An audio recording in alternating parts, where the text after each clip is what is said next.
So I want to talk about the shooting of the CEO guy from United Healthcare. And there's a couple things I got to say before I start. And the first is that um, I don't condone violence. Okay. So murdering somebody, that's not the way to go. It's not right. It's wrong. It's it's bad. Okay. And here's where I'm probably making a mistake doing this, but it is what it is, and I don't care. I used to work for United Healthcare. It's been over 10 years. When I started, it was actually MAMSI, Mid-Atlantic Medical Systems Incorporated, something like that. And they were purchased by United Healthcare. And I started out in customer service, in provider services, taking calls from doctors' offices about their claims and benefits, etc., for their patients. And eventually, I moved up the corporate ladder to a supervisor in the call center. And like I said, I was there for 13 years, and my experience there was not good, but I did expect to retire from that company when I started working there. So if things had gone the way I had planned, I would actually still be working there. So there's that. The other thing I want to say is I know that people are very unhappy with our healthcare and that this is a very emotionally charged, highly charged, strong opinions. And that's okay. I don't have a problem with it because I personally have my own strong opinions. And I'm going to tell you some things that I experienced when I worked there and what my opinions are. And you're welcome to voice those opinions in the comment sections. Just remember that we're not going to violate any terms of services as far as YouTube goes. And I also have people who are still working for that company, so please don't just go to the buildings that have United Healthcare on them and decide to do random active or planned acts of violence, especially in the areas where I used to live or areas that I reported to as I go along. So, because there are still people that work there that I care about. Okay, so it's not the people, it's the company that I have a problem with. And I know it's run by people, but I was on the bottom end of that ladder. Okay, I was not way up here. I didn't know the CEO, which, by the way, this Brian guy, he was not the CEO when I worked there. It was another one. Okay, so let's start my story. Yes, I worked for MAMSI, and MAMSI was acquired by United Healthcare. And at the time that they acquired it, in that year prior, they had expanded their territory to North and South Carolina. And MAMSI is basically an HMO, but they did offer PPO policies. And so we bought in, or required, or whatever the technical term is. I don't know what it is anymore. I don't remember. But we went into United Health. We went into North and South Carolina, and then United Healthcare acquired us. So we sold all these policies to people with HMOs, and what they miraculously did was pulled the network of providers out of the area. So we sold all these policies, and people could not get in-network doctors, which means they had to use their PPO benefits, which if you know anything about it, the PPO benefit is never as good as the HMO benefit.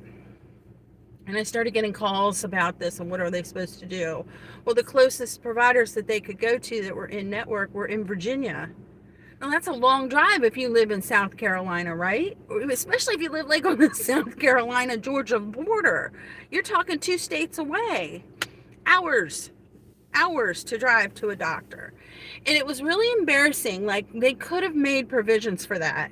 My personal feeling is they could have made provisions for that. They could have somehow worked it so that you could go to a United Healthcare doctor. This is my opinion, okay? They could have used United Healthcare doctors, but they didn't. So that was my first really bad experience. But prior to that, there was also, and this was ongoing, really, and it's still ongoing. Like, I just don't understand how a business can provide a service. So for the doctors, okay, people who went to school for a very long time, who are committed to, most of them are committed to providing a service to heal people, okay, this comes from your heart.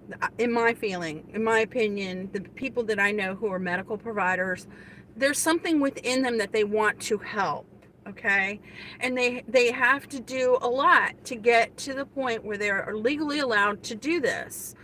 And so they're providing services for people, and they have to beg to be paid, okay, they have to beg to be paid after they provided the services, because the claims are being denied. I've never heard of such a thing. I don't beg to be paid. I clean people's toilets and I get paid that day. You know, so why is it that these doctors who go to school for all this time have to beg to get paid that little bit of money for an office visit or for a surgery or so on and so forth? And yeah, the things that you're hearing about the pre-authorizations and all that, it's a lot more complicated than just they're denying it. It's not just that. They also expect people, I'm going to say people because it's patients and doctors, to go through hoops, jump through hoops sometimes just to get the authorizations for things like a hysterectomy, a back surgery, breast reductions. These were the big ones back when I was working there.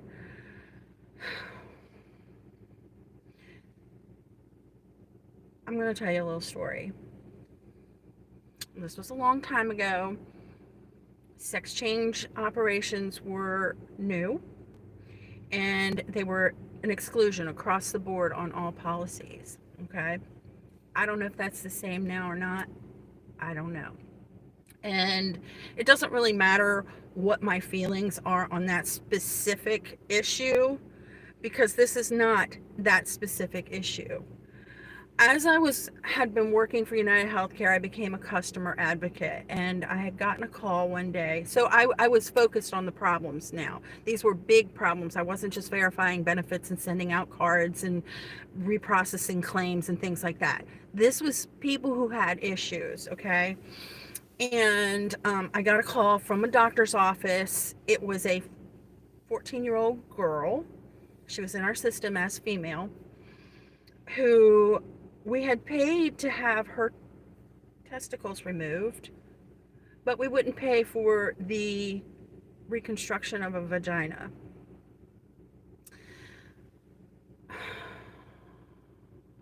This was not somebody looking for a sex change, which was this is how they denied it, was a sex change.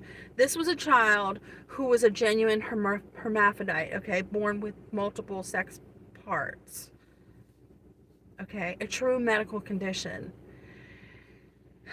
I don't know the outcome on that. I was first talking to the doctors, and I talked to the nurse. I didn't talk to the parents because there was a language barrier. That was in, all I could do was advise the people that I was talking to, who were professionals, on what they had to do on the appeal process. And of course, they're trying to get this done, right? So eventually I talked to the doctor. That's how I know details on this particular case. And doctor ended up saying that he was going to go ahead and do it anyway. I don't know who paid for it. He probably ate the cost. But this one always stuck with me because I'm thinking, you know, when you're 14 years old, being 14 sucks, okay? It does. It's a horrible time in your life, and people go through puberty at a different time. But everything I thought about was, what was it like for this kid to go through puberty and have gym and be in a locker room and have this problem with their body? And I just don't know. Anyway, that was one of the cases. And I know that that's a really hot topic right now. I don't put this under that umbrella with the LGBTQ community. This was something that was actual birth defect that they were pushing back on. Okay. Lord have mercy. But it wasn't just that. It was things like on a more day-to-day basis, dealing with claims that were denied because somebody went to the emergency room for a sprain. Now, see, here's where the kicker is, and where the delay and the deny comes in, that shooter put on the bullets. See, they can delay a claim because the provider is required to put the diagnosis on. So I sprained my ankle, right? I went to the emergency room. It wasn't a true emergency because it was a sprain. I need to put ice on it and elevate it and, just maybe wrap it. It's not an emergency. But I don't know that. I'm out walking in my yard and I fall and I twist my ankle and it hurts like hell and I can't walk on it. How am I supposed to know? So I go to the emergency room. They do an x-ray. It's not broken. It's just sprained. But they've denied it. Okay, so now we have to appeal it. The thing of it is, and this is what they don't tell people, and so I'm telling you right now, if you have what you think is an emergency, a true emergency, okay, because you don't know the definition of an emergency in layman's terms, write this down if you can't remember it, is a fear of loss of life or limb. Okay, and it would happen a lot of times with migraines. People would have a migraine and it would be one of those migraines that came on real sudden and like your eyes don't work right anymore. Not a migraine that builds up, but a sudden migraine that you don't normally have, right? And they don't know if they're having a stroke, so they go to the hospital. Turns out it's a migraine. It's declined, it's denied, because it's not an emergency. A migraine's not an emergency. We know that. But here you are, you're sitting at your kitchen table drinking your coffee, and all of a sudden you feel like you got shot in the head. You don't know if you're having a stroke or an aneurysm or what.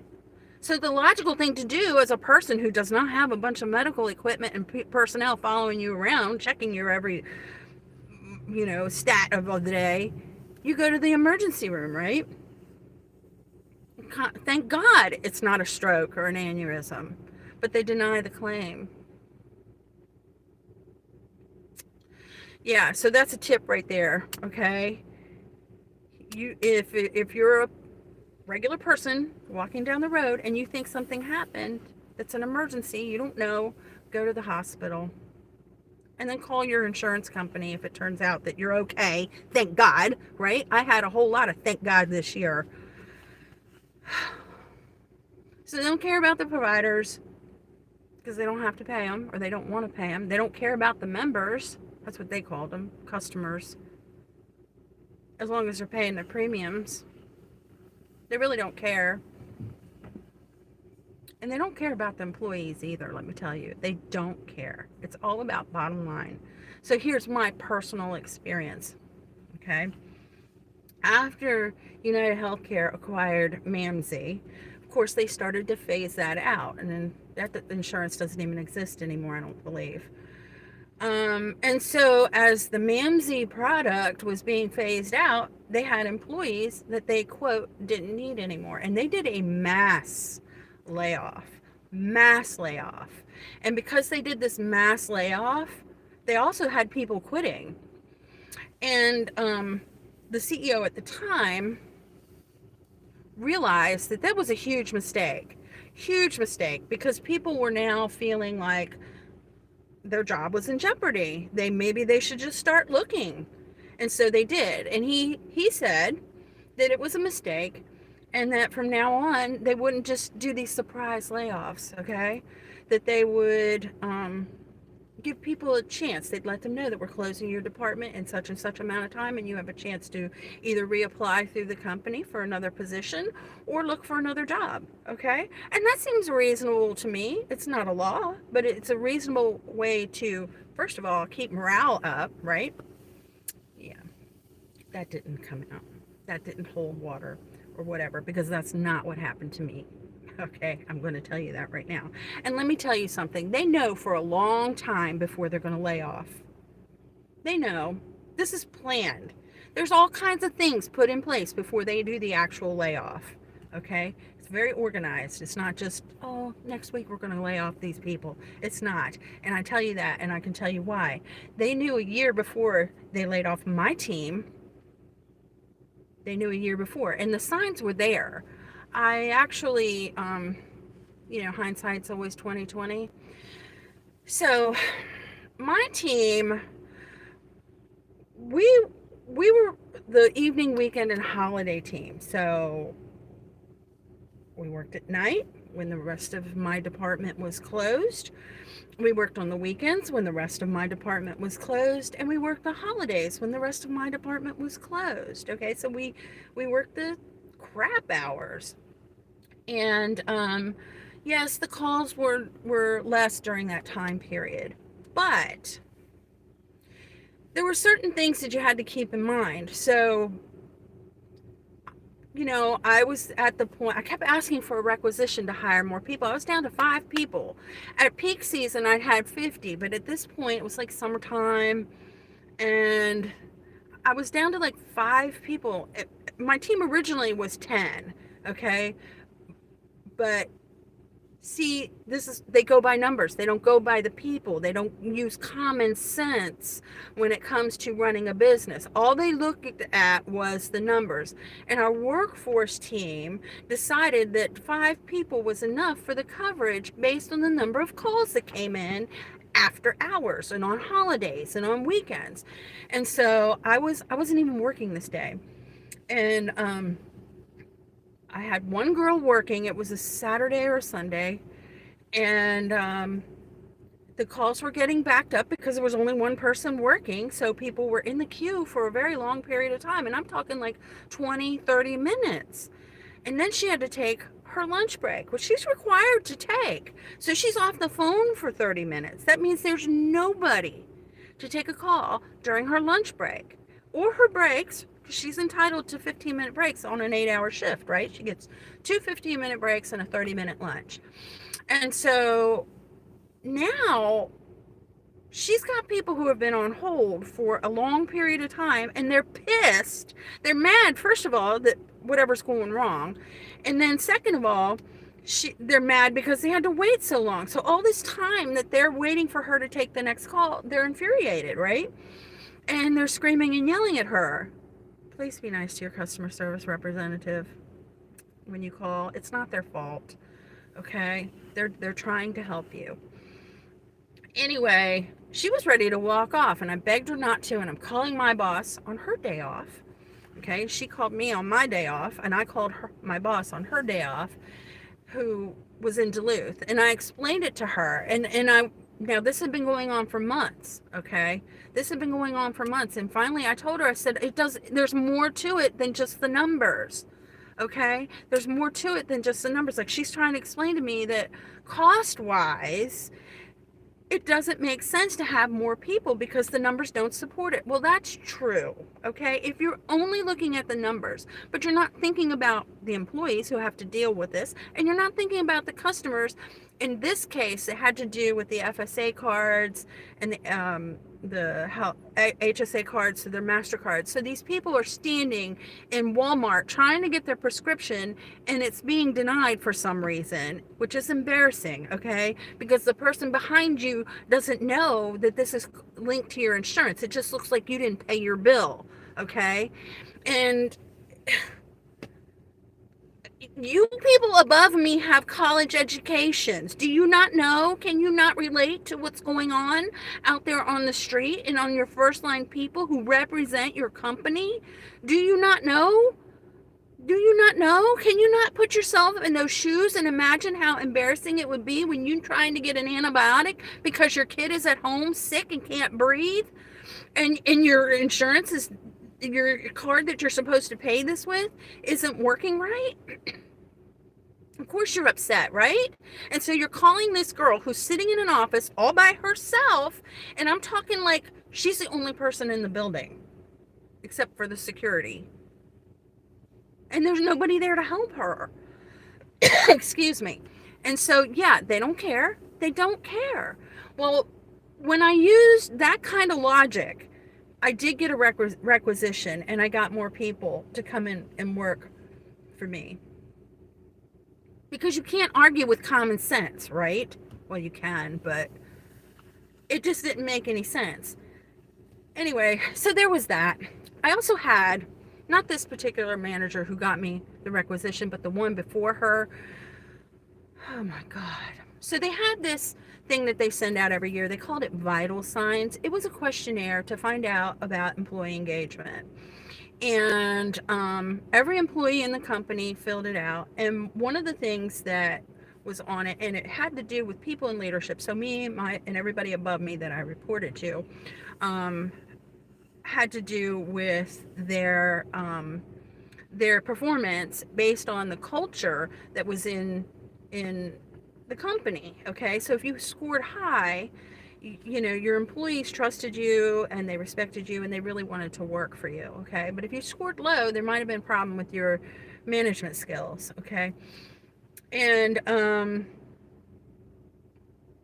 my boss really didn't score that high, and the reason why is because she was abusive. Okay, that is the word, abusive. That is the word I'm using.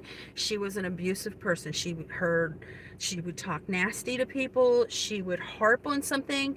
If she corrected something, she would bring it up later. Like, okay, we're all learning. I don't have a problem with my manager or supervisor coming to me and saying, look, I need you to work on this. This is an area where you need to improve. Okay, that's fine. That's part of the job of management, right? Is to try to make their employees better. That's fine. But when that problem's been addressed and corrected and you come back 6 months later and bring it up just because you feel like picking at somebody, I got a problem with that. And it wasn't even done nicely or professionally. It was done nasty. So we're having this meeting with all of my peers, and her boss called it passionate. It wasn't passionate. It was abusive. And this woman really needed to have that addressed because she was not going along with what the culture was that we were supposed to be conveying to our employees. So she would say, basically, I want you to treat your employees this way, but I'm going to treat you that way. Anyway, I don't know if she's still with the company. I really don't care. She pops up on my Facebook as somebody I might know. Still, after all these years, I should just block her. Anyway,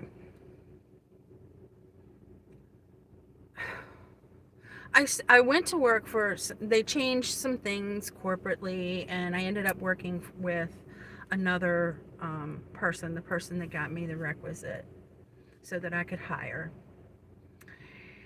And I was always asking for other things to do for me and my team, okay? Because there was downtime. They could have used us to do other things after hours that the daytime team maybe didn't have time for, but they never gave that to us. Oh, I want to go back to this vital signs thing. So going back, there was the engagement score, but there was also a manager effectiveness score, which, you know, it was there, but nobody ever used that. They used the employee engagement score. And finally, you know, after a couple years of this, I thought, why aren't they using that manager effectiveness? That relates more directly to me than the overall feeling of the employees towards the company. And so I wrote up this proposal, and one of the things I used to support my suggestion was back in 2008. You know, the economy was really, really bad, and that year they had to, well, what they decided to do was not give any raises that year. Nobody got a raise, supposedly, although I believe there were some people who got bonuses. Anyway, I'm not even going to go there. So they didn't give out raises, and the rationale was they didn't want to lay people off because, you know, it didn't work out so good. But anyway, they were trying to be nice about not laying people off during a really bad economic time. And the engagement wasn't so great that year. And so what I proposed, and they were always saying it's the manager's responsibility to make sure that the employees were engaged. It's our responsibility. Well, I can't get in somebody's brain. I mean, I can present an idea, I can explain the rationale for something, but I can't control somebody's thoughts. And that was the example that I used, that I can explain this rationale why they didn't give raises was just so that nobody lost their job. But I can't keep somebody from thinking, well, screw them. I don't care if somebody gets laid off. I want my raise. That's common sense. I don't have control over that. And so excuse me, I sent this to them, and it just kind of was, oh, this is great. And that was the end of that. I never heard anything else about it. So almost a year later, a little bit time before review time, can you resend that to me? I don't know where I put it. Of course I can, because I saved it. Okay? So I sent it to them. I don't know if they ever implemented my idea or not. That makes a hell of a lot more sense than what they were doing at the time. I don't know. But anyway, I sent it to them. And don't you know, within a very short period of time, it was, I think, August or September, before open enrollment, before they got really busy, they called me one day and they said, we're coming in tomorrow, my boss's boss, and your team is going to be laid off. We want you to come tomorrow and help us. Okay. Sure, I'll do that. Because you gave us enough time to find a job. You gave us warning like you said you would way back. So I left, and oh, by the way, I had people working on my team that had been with the company longer than I had. Okay, so what that says is that, that's what I was told by my leadership, I'm really good at retaining employees. My team was very engaged, and it was. My engagement scores on my team were very high, well outside the expectation. Okay, and yeah, can you believe it? Cleaning lady can have good leadership skills, whatever. So yep, they told, I said I'm leaving. When my team came into work that night, I wasn't there. I left. I said I'm not staying. Because there's no way I could have stayed there with my team that night and not told them what was happening. There's no way. No way. And he was going to come in because it was nighttime. He would be there probably around 4 o'clock. I would have to find a place for him to meet with people. And my team comes in at 5, and I told him not to get on the phones. I told him what was happening. Just stay. You need to stay. And they're going to tell you what your severance package is and so on and so forth. And when everybody was laid off, I left. And I'm driving home. It's dark. And don't you know, my supervisor calls me, bawling her eyes out. I don't feel sorry for you. You knew this was coming. Why are you crying to me? You still got a job. And it could have been handled a lot differently. And here I am on the highway in the dark at night, and you want to sob to me when I'm the one that lost my job? Whatever, shut up. Anyway, we shouldn't go around shooting people, okay? That's not cool. That is not cool. And I'm pretty sure United Healthcare is not the only one that has these problems and does these things. I know they're not, okay? I think the insurance companies need to take a good hard look at what they're doing to people across the board. And meanwhile, I'm going to go clean somebody's toilet today, and I'm going to be happy about it.